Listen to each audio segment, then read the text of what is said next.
வாழை மரம், கரும்பு, பால், மஞ்சள், மலைகள், கடல்கள், நீர்வீழ்ச்சி இதெல்லாம் உங்கள் கனவுல வந்தால் சுப சகுனங்கள், உங்கள் வாழ்க்கையில் நல்ல விஷயங்கள் நடக்க போகுது அப்படிங்கிறத நீங்கள் தெரிஞ்சுக்கலாம்.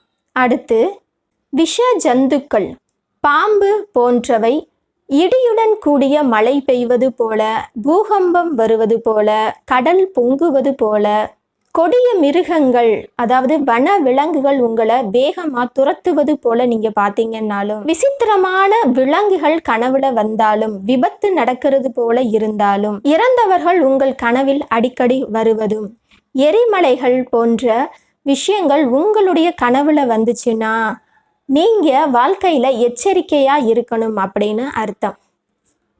நம சிவாய.